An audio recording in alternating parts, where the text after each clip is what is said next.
The air inside Le Bernardine shimmered with quiet wealth, that delicate hum of money and manners that could only exist in Manhattan's finest rooms.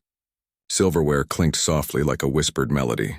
Every sound was polite, every smile rehearsed, every gesture calculated. It was the kind of place where people paid for perfection, and Andre Santos made sure they got it. He glided between tables like a shadow in a tuxedo. There was a rhythm to his movement, a precision born not of servitude but of self-control. Every pour, every plate placement, every folded napkin had purpose. Guests saw a waiter. What they didn't see was the mind of a man who once ran boardroom meetings instead of dinner services. Andre's face was calm, unreadable. But his eyes, sharp, searching, caught everything. The subtle tightening of a jaw when a deal soured, the glance of a wife masking resentment, the arrogance of a man who snapped his fingers for more wine. Andre didn't judge. He observed. In his apron pocket, a small black notebook waited. During breaks, when others scrolled through their phones, Andre would write. Not poems or dreams, notes. Cold analytical observations. Table 4. Client uses charm to manipulate investors' insecurity. Classic dominance tactic. Or, management mistake. Public reprimand reduces team efficiency by 28%. He treated human behavior the way a scientist might study a virus. Detached. Methodical yet fascinated. Hey, Professor. One of the younger waiters teased during prep hour, tossing a rag over his shoulder. You taking notes on how to fold napkins again? Andre smiled faintly, his hands still busy aligning cutlery. Something like that, he said. His tone carried no irritation, but his restraint made others uneasy. There was something about him, too composed, too educated, that didn't belong in a room where invisibility was part of the uniform. The maitre d', Timothy Richardson, noticed it most. Tall, slick-haired, his accent polished and poisonous, Timothy carried authority like a weapon. He liked control, and Andre's quiet confidence, that subtle refusal to grovel, disturbed him. Speed it up, Santos, Timothy barked one evening. This isn't a philosophy lecture. It's dinner service. Andre didn't react. He simply nodded and moved faster, but his stillness, that eerie calm, was made Timothy angrier. It was like shouting into a void that refused to echo. By 9 p.m., the dining room was alive with quiet drama. Crystal glasses reflected candlelight. A senator dined beside an actor pretending not to notice. A CEO laughed too loudly, hoping someone would hear. Andre floated among them all, delivering plates that cost more than his weekly wage. Yet behind that composed face, memories flickered. The smell of stale coffee in late-night boardrooms, the rustle of documents he once prepared, the humiliation of watching everything crumble after the whistleblower scandal. Those images had faded with time but never disappeared. Every time he bowed slightly to a customer, a fragment of his old life stung behind his ribs. When the rush slowed, Andre stepped aside near the entrance, wiping his hands with a cloth. His eyes drifted up to the restaurant's wall, a gallery of framed articles celebrating the famous guests who dined there. He'd passed them 1,000 times, but tonight, one headline caught his eye. Ashford Industries donates $50 million to medical research. The photograph showed a man with proud gray eyes beside his glamorous daughter. Andre couldn't explain why he paused, why that name echoed faintly inside him. Ashford. Something about it tugged at the edge of recognition, like a song half-remembered. Timothy's voice snapped him back. Santos, guest in the private room, move. Andre blinked, nodded, and slipped back into motion. The moment passed, but the name lingered in his mind like a whisper he couldn't place. As the night deepened, the restaurant dimmed into that twilight elegance that New York's elite adored. Outside, taxis honked and streetlights glowed against the glass. Inside, Andre poured the last glass of champagne, his reflection caught in the bottle's curve. To everyone watching, he was just a waiter, polite, efficient, forgettable. But beneath that still surface, something waited. A storm, silent for years, biding its time. And though he didn't yet know it, that name, Ashford, would be the key that would turn his entire world upside down. The following evening, Le Bernardine gleamed like a jewel box. Candlelight danced across polished silver and glass, and the quiet murmur of New York's powerful elite filled the room. Outside, rain slicked the pavement, that kind of slow, cinematic drizzle that made the city feel like a film scene waiting for something extraordinary to happen. Andre Santos adjusted his cufflinks, straightened his posture, and stepped into service. His movements were practiced, calm, invisible, but something in the air felt different tonight. Heavier, expectant, as if the night itself were holding its breath. At the far end of the room, the maitre d' stood rigid, rehearsing his most diplomatic smile. VIP reservation. 8 o'clock. Ashford, Timothy murmured, double-checking the chart. Andre froze for the briefest moment. That name again. When they arrived, they didn't enter quietly, they never did. Victoria Ashford, in a sleek white dress and heels that struck the marble like gavel taps, led her father by the arm. William Ashford, once one of the most respected businessmen in America, walked with a slow dignity. His eyes were steady, intelligent, but empty of sound. Deafness had claimed his world long ago, and in its silence people had learned to speak around him, not to him. Victoria moved with command. She spoke to the maitre d' as though issuing stock orders. No press, no interruptions, and my father's meal must be pured. He has difficulty swallowing certain textures. Of course, Ms. Ashford, Timothy said, bowing slightly. We'll take excellent care of you. Andre caught the father's glance, brief, assessing, and for a second there was something like recognition in his eyes. Not of identity, but of soul. Two men who had lived quietly beneath the weight of others' expectations. Throughout the first course, Victoria scrolled through her phone, barely looking up. Her father gestured toward her, his hands moving in precise, eloquent shapes, sign language fluid as poetry. She sighed. Dad, I told you. I don't. She hesitated, glancing around. Embarrassed. I don't really understand you when you go that fast. He looked down, shoulders folding slightly, like a king who had outlived his kingdom. Andre, passing by, slowed. He didn't mean to eavesdrop, not in the usual sense, but his eyes understood what her father's hands were saying. I miss hearing your voice. Even if I can't hear it, I can feel it when you talk to me. Something inside Andre stirred. He wanted to say something, to somehow bridge that silent chasm between father and daughter, but it wasn't his place. He moved on, heart heavy, tray steady. Then it happened. Halfway through the second course, William's face blanched. His hand went to his chest. His breathing quickened. The fork slipped from his fingers and clattered onto the plate. Victoria blinked, startled. Dad? He began gesturing rapidly, urgently, but she didn't understand. The maitre d' started forward, waving a hand. It's fine, madam. He may just need some water. Andre's instincts kicked in. The gestures weren't random. They were deliberate, desperate. He knew those signs, the medicine. Inside jacket. Right pocket now. Andre didn't think. He moved. Swiftly, respectfully, but with purpose. Excuse me, he said, reaching for the older man's coat. He retrieved a small pill bottle, poured 2 into William's trembling palm, and guided him to sip water. For a moment, no one breathed.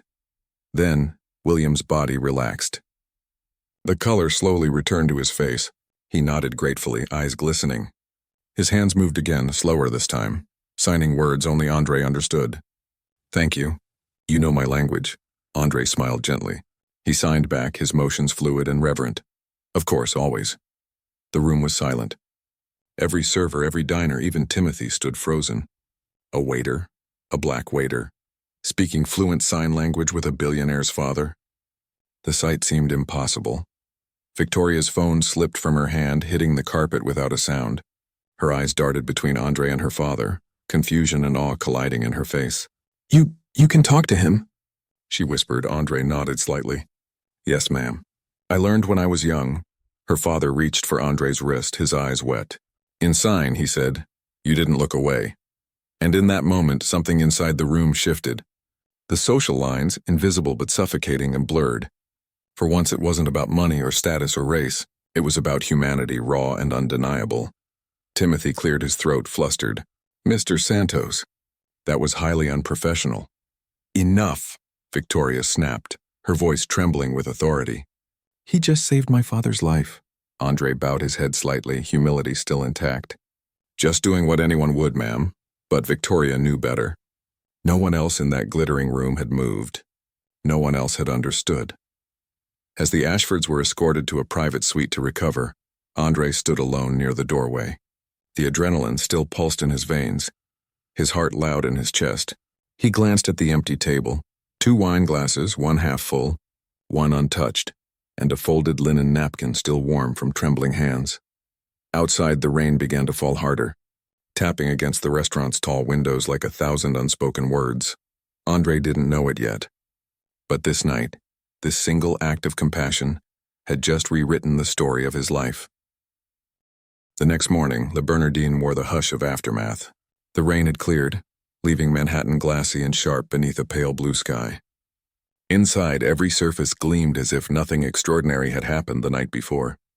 But for Andre Santos, nothing felt ordinary anymore. He arrived early, long before the staff call. The dining room was empty, chairs still upturned on tables. The silence felt heavier now, the same kind of silence that had filled the room after William Ashford collapsed. He moved slowly through the aisles, wiping down glasses that were already spotless. He wasn't really cleaning. He was thinking. He could still see William's eyes, the fear in them, then the relief. He could still feel the man's trembling hand clutching his wrist, those signed words that lingered in his chest. You didn't look away. Andre didn't know why that struck so deep. Maybe because he knew too well what it felt like to be invisible, to speak and have no one listen, to exist in a room where you weren't meant to matter. By the time the rest of the staff arrived, Andre had folded 30 napkins in perfect symmetry. The restaurant began to buzz again, clattering dishes, whispered gossip, Timothy's sharp voice slicing through the air. Eyes open, people, the maitre d' barked. We're expecting a visit from Ms. Ashford today. Don't make the same mistake as last night. Andre froze mid-fold. When she walked in a few hours later, she was nothing like the woman from the night before. Gone was the icy poise, the impatient tone. Victoria Ashford looked uncertain, not fragile, but searching. Her hair was tied back, her face free of makeup, and her heels clicked softly on the marble as she approached the Metro D station. Good afternoon, she said quietly. I'm looking for Mr. Santos. Timothy's smile stiffened. I can handle whatever it is, Miss Ashford. I'd prefer to speak to him directly, she interrupted, her tone calm but firm. Every eye in the restaurant followed as Andre appeared from the corner, his apron still tied, posture composed. Yes, ma'am. Victoria turned toward him, and for a moment the room seemed to hold its breath again. She studied him, the quiet strength in his stance, the intelligence in his gaze, and she smiled faintly. My father asked me to thank you again. He's resting now, and he hasn't stopped talking about you. Well, she paused, catching herself. Signing about you. Andre's lips curved in a modest smile. I'm glad he's doing better. She hesitated, as if wrestling with something. You spoke to him fluently. That's not something you just pick up. Where did you learn? Andre hesitated. From a neighbor. Her son was deaf. She said if I wanted to be his friend, I'd need to learn his language. I guess it stayed with me. Victoria nodded, eyes softening. For the first time, she looked genuinely human, not the billionaire's daughter or the polished executive, but a woman realizing her own smallness. My father used to be unstoppable, she said quietly. Then after he lost his hearing, I just stopped trying to keep up. I thought it was enough to provide care, to be around him. But watching you talk to him last night, she drew a shaky breath. I saw him alive again. Andre lowered his eyes. Sometimes we forget that silence doesn't mean peace. It just means no one's listening. The words hung between them, raw and real.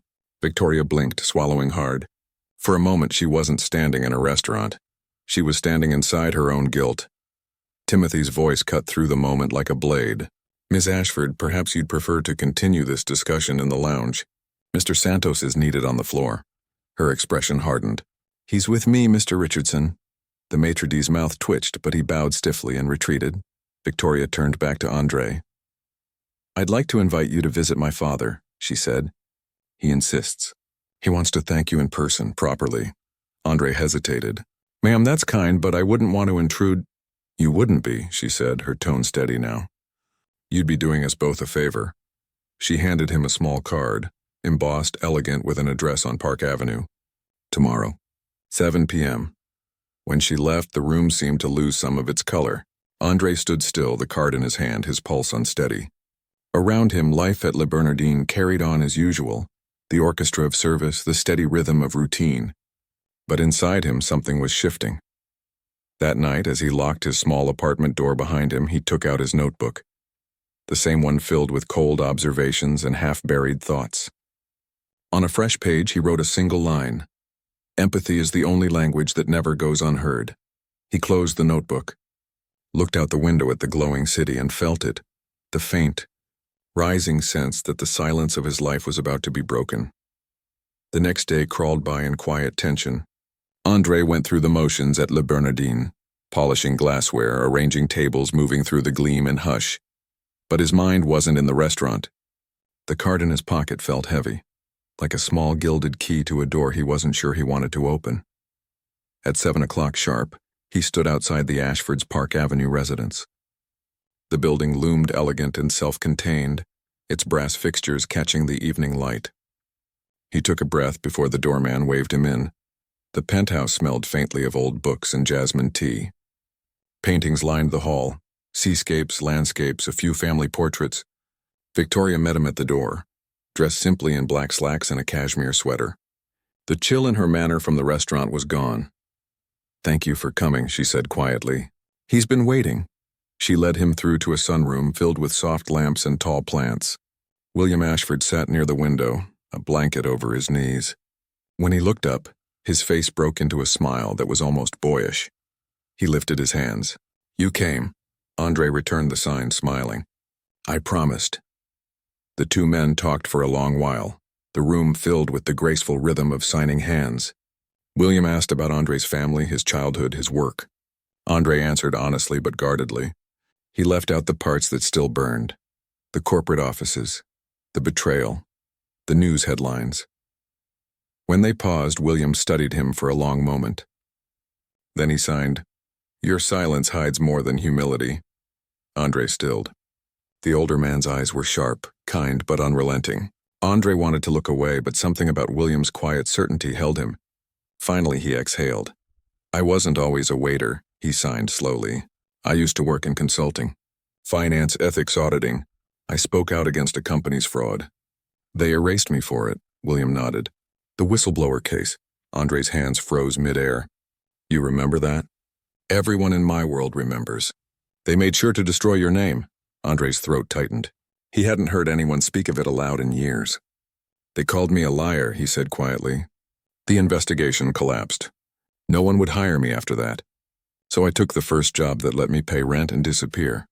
William's gaze softened. He reached across the small table, his hand steady. People who speak truth early are always punished by those who profit from silence. From the doorway, Victoria had been watching. She didn't interrupt. She'd read about the case the night before, unable to sleep after their meeting. What she discovered had unsettled her deeply. The man they'd branded a fraud had, in fact, been right. After Andre left that evening, Timothy Richardson waited for him at the staff entrance of Le Bernardin. The maître d's smile was thin and gleaming. "Fancy company you're keeping now, Santos." Andre didn't answer. "I saw the car that picked you up," Timothy went on. "You think dining with the Ashfords makes you one of them? Don't forget you still polish their silver." Andre kept walking, but the words bit at him. The old humiliation rose like bile. Later that night, alone in his apartment, he opened his laptop and watched the same news clip he'd avoided for years. His younger self, confident, standing before cameras as he accused Meridian Industries of falsifying reports. Then the footage cut to the aftermath, the lawsuits, the denials, the cold dismissal that followed. He closed the screen, sat in the dark, and pressed his palms to his eyes. The memory hurt, but for the first time it didn't paralyze him. His phone buzzed. A message from an unknown number. "Tomorrow, 10 a.m. My father would like to see you at Ashford Holdings. Please come."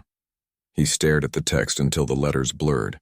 The next morning, when he entered the lobby of the Ashford building, marble floors stretching wide beneath chandeliers, he felt the ghost of his old life stirring, the confidence, the poise, the language of power he'd once spoken fluently. He was led to a quiet conference room where William waited, signing slowly. "I believe in redemption, not charity. I need someone who understands both integrity and loss. I'd like you to work with us." Andre looked up, stunned. "Me?" William smiled. "Yes, you'll start by observing. Quietly, as you always have. I trust quiet men." They hear what others ignore. Andre's pulse thundered. The years of exile, the loneliness, the resentment, all of it flickered behind his ribs. He wasn't sure if he was ready to step back into the world that had broken him. But then William added, "If you join us, you won't be hiding anymore." Outside New York roared with life, taxis, footsteps, 1,000 restless ambitions. Inside the quiet of that room, Andre Santos nodded slowly. "Then I'll begin." He didn't see the look of pride that crossed William's face, nor the one of wary calculation in Victoria's. For the first time in years, Andre felt the faint pulse of destiny rising again. He didn't know that this new beginning would also pull every shadow of his past back into the light. The following week unfolded like a dream Andre was afraid to wake from. Each morning he rode the elevator to the 47th floor of Ashford Tower, the skyline of New York spreading below him like a kingdom he no longer served but quietly commanded. The transition was surreal, from polishing glasses in the low hum of Le Bernardin to analyzing reports worth billions under the emblem of Ashford Industries. Yet Andre remained cautious. He carried his restraint like armor, watching, learning, listening. The corridors of power hadn't changed. The same subtle arrogance, the same polished deceit hidden behind perfect smiles. But this time he wasn't on the outside looking in. He was seated at the table. William Ashford treated him not as an employee but as a partner. They spent long hours together, reviewing files, dissecting ethics violations, laughing occasionally at the absurdities of corporate theater. Andre found himself drawn to the older man's mind, sharp, moral, unsparing. There was no pity in William's mentorship, only belief. Victoria, however, was more complicated. She was polite, intelligent, yet distant, as if she hadn't decided whether Andre was an ally or a disruption. And perhaps she hadn't. One evening, after a long day of compliance reviews, she appeared at his office door. "You're thorough," she said, leaning against the frame. "Force of habit," Andre replied without looking up. "You weren't lying," she continued. "About who you were." "I read the files. Meridian destroyed you." Andre's jaw tightened. "That part of my life is over." "Is it?" Her tone was calm, curious. "Because it seems to me you never stopped investigating. Even while you were a waiter." Andre hesitated. The truth hovered between them like a secret he hadn't meant to share. "Some things," he said finally, "refused to stay buried. I documented what I saw at Le Bernardin. The discrimination, the favoritism. I suppose I couldn't help it." Victoria crossed the room and placed a file on his desk. Inside were photos, financial statements, internal memos, all related to the restaurant. "My father wants a full review of the establishment's labor practices. We've received anonymous complaints. It'll be your first official assignment." Andre froze. The irony hit like a slow wave. "You're serious?" "Completely." She paused, watching his expression shift from disbelief to quiet realization. "You know the place better than anyone." He leaned back, exhaling slowly. The faces of the staff flashed through his mind. Maria's kindness, Kevin's sneers, Timothy's smirk. "I know it too well." Victoria gave a small, knowing smile. "Then you'll know exactly where to look." That night, as he rode home through the city, Andre stared out at the reflections of lights in the glass. The streets blurred into a moving sea of gold and shadow. His thoughts weren't peaceful.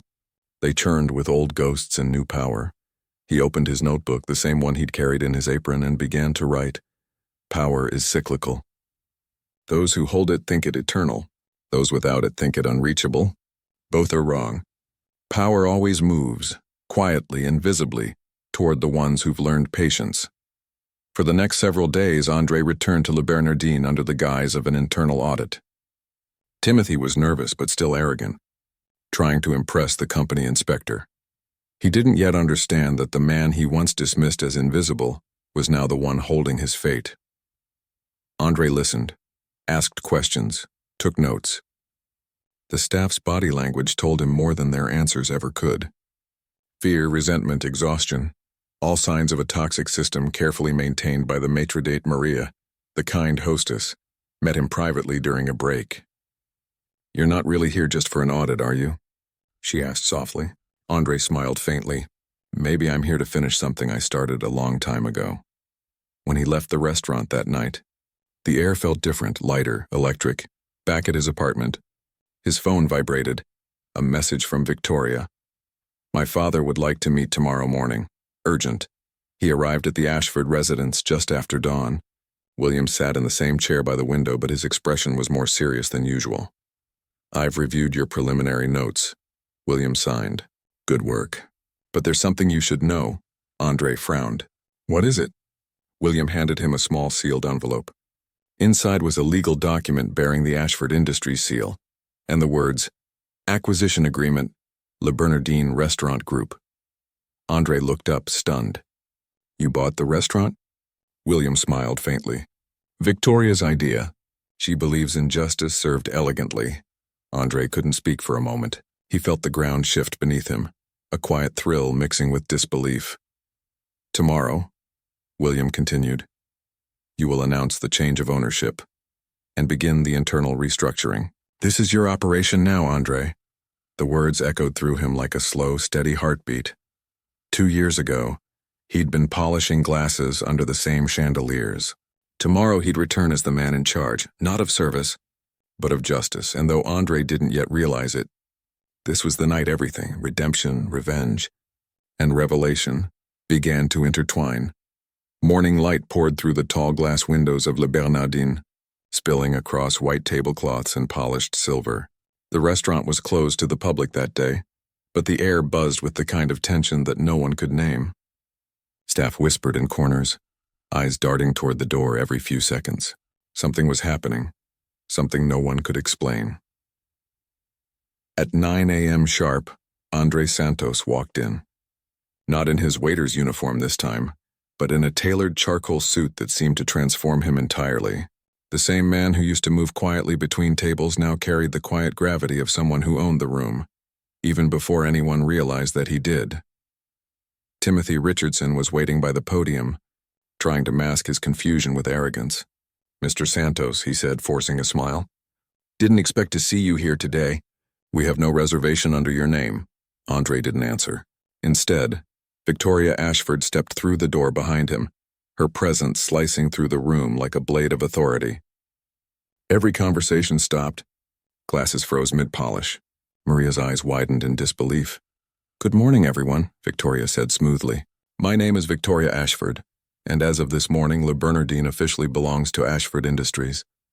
A stunned silence. Forks clattered to the floor. Kevin, one of the younger waiters, blinked rapidly. You bought the restaurant? Victoria smiled faintly. Technically, my father did, but I'm here on his behalf to oversee the transition. She turned toward Andre, her voice calm and deliberate. And to introduce your new Director of Compliance and Internal Operations, Mr. Andre Santos. The room seemed to tilt.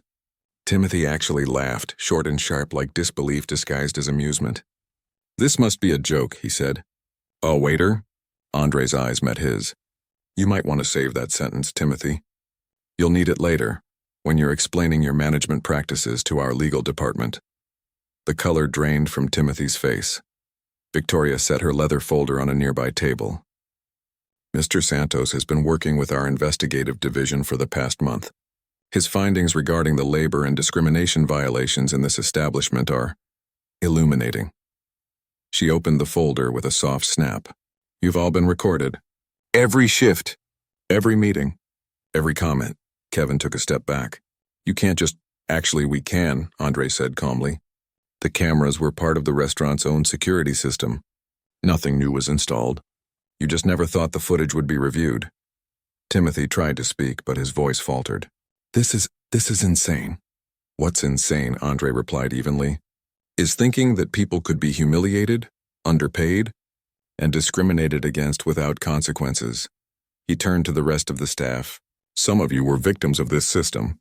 Some of you participated in it. But as of today, that ends. Victoria handed Timothy a thick envelope. This contains the documentation of your termination, Mr. Richardson. Effective immediately. HR will contact you about pending legal proceedings.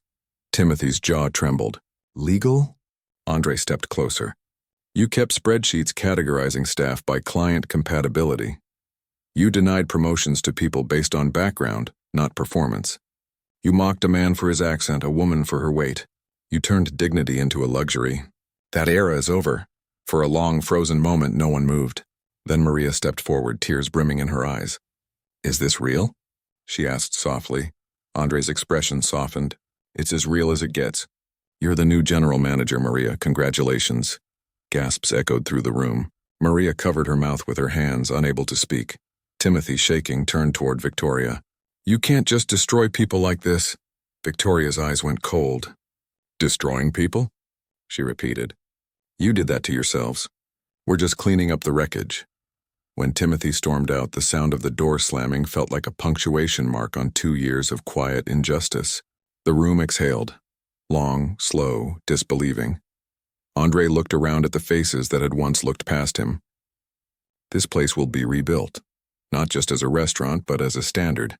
Fair pay, equal opportunity, zero tolerance for discrimination. If you're willing to be part of that, stay. If not, you're free to leave. No one moved. Not one person. Maria finally whispered, "We'll stay." Victoria closed her folder, watching Andre with a mix of admiration and something more complicated. Pride, maybe, or recognition. "My father was right," she said quietly. "You don't just fix systems, Andre, you transform them." Andre didn't answer. His gaze drifted upward to the chandelier he'd polished 100 times. The light caught the gold edges of its crystal, scattering small fragments of brilliance across the room, reflections of a man who had once been invisible. And for the first time in years, Andre Santos allowed himself to stand still in the center of that light, unflinching, unhidden, and finally seen. But what he didn't yet know was that this victory, this moment of justice, was only the beginning. Because somewhere, far above them in an office lined with glass and secrets, someone else had just taken notice of Andre Santos, and they were not smiling. That night, the city didn't sleep. Neither did Andre. From the corner office of Le Bernardin, now his office, the skyline stretched out like a living pulse. Lights flickered across the windows of 1,000 towers, each one holding its own story of ambition, betrayal, or survival. He had finally won, but the victory felt too quiet, too still. He was staring out at the night when his phone vibrated. A message from Victoria. "We need to talk. My father's been hospitalized." Andre froze. The words blurred for a moment. Then he grabbed his coat and rushed into the rain-slicked streets, the city lights turning into streaks of gold and crimson. When he arrived at Mount Sinai, Victoria was standing outside William's room, her expression unreadable. "He collapsed during a meeting," she said. "A mild stroke, the doctors think. He'll recover, but—" She stopped as if something heavier hovered on her tongue. "But what?" Andre asked. She looked at him, eyes sharp with something between fear and realization. "Before he collapsed, he was arguing with the board. They want to remove him from the company, and they're using you as the excuse." Andre's heartbeat faltered. "Me?" "Yes, they're claiming my father's judgment is compromised, that he's emotionally manipulated by someone with a personal grudge against the corporate world. They have documents, Andre. Somehow they got hold of your old Meridian files." The words hit like a punch. He'd spent years burying that past, rebuilding his life from the ashes of that scandal, and now it had come crawling back, dressed as an accusation. "Who?" he asked quietly. Victoria hesitated. "A board member named Mason Crane. He's been after my father's position for years. He's ruthless." Andre's hands curled into fists. "He worked at Meridian," he said, remembering the name. "He was one of the executives who helped destroy the evidence I exposed." Victoria nodded grimly. "He's tying your name to my father's downfall. And if he succeeds, Ashford Industries will fall under his control." A heavy silence settled between them. The beeping of the heart monitor filled the room behind the door, steady but fragile. William lay inside, pale but breathing, a man who had fought his last battle from a wheelchair of quiet defiance. Andre turned toward the window, jaw tight. "Then we don't let him win." Victoria studied him. "You can't fight him openly. Not like before." "He's expecting that." Andre met her gaze. "Then we fight quietly." She stared at him for a moment, then nodded. "My father would approve." Over the next week, Andre worked like a man possessed. He returned to the Ashford offices under the radar, moving through corridors like a shadow. The same precision that made him an excellent waiter, the art of observation, the silence of strategy, became his weapon once again. He combed through encrypted files, tracing Mason Crane's communications, donations, and financial patterns. What he found made his stomach twist. Secret offshore accounts. Shell companies funneling money from Ashford's subsidiaries into private holdings. Crane wasn't just corrupt. He was orchestrating a hostile takeover built on fraud. But evidence wasn't enough. Andre needed a moment. A reveal so precise, so undeniable, that the board itself would have no choice but to act. That moment came during the emergency shareholders meeting 2 weeks later. The boardroom was a temple of tension, polished wood, silent security, and 12 people who believed they controlled the world. William Ashford sat at the end of the table, recovering but present, his hands folded calmly in his lap. Mason Crane spoke with oily confidence. "With all due respect, William, your recent decisions, particularly your employment of this waiter, have raised legitimate concerns about your capacity to lead. The company cannot afford sentimentality." Andre stood at the far wall, uninvited but unmoving. Crane gestured toward him. "This man has a history of fabrications and misconduct. I have the records." "Actually," Andre interrupted softly, "I have the records." Every head turned. He walked forward and placed a folder on the table, sliding it toward the board members. Detailed transaction logs, offshore accounts, fraudulent asset transfers, all under Mason Crane's authorization. Crane laughed, brittle and sharp. "Fabricated, just like before." Andre met his eyes, steady and unflinching. "You'd think so, but these files came from your own encrypted server, the one you forgot to hide behind the Ashford security firewall." A low murmur spread through the room. Victoria, seated beside her father, watched Crane's composure crack just slightly. But enough. William lifted his hands, signing slowly.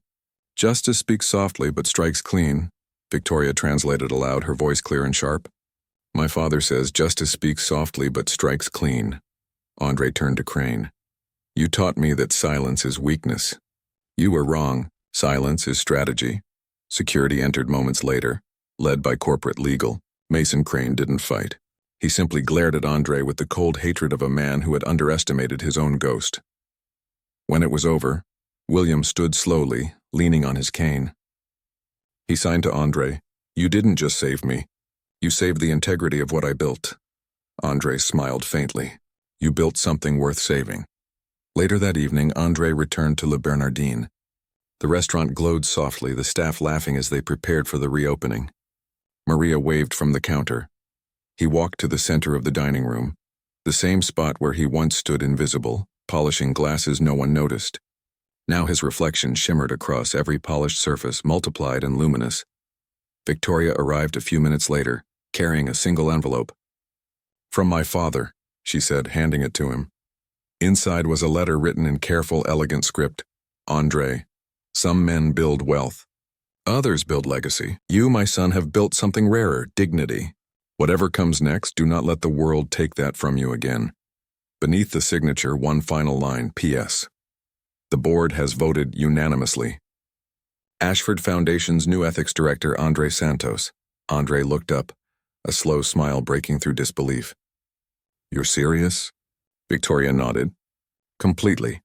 Outside, the city moved on, indifferent, magnificent, alive. But inside Le Bernardin, under the soft glow of chandeliers, a man who had once been invisible finally stood in the full light of his own story. And though the world would come to know his name soon enough, Andre Santos already knew the truth that mattered most. Sometimes redemption doesn't roar. Sometimes it whispers, in the language of integrity, in the hands of a man who once served quietly, and finally learned he was never meant to be unseen.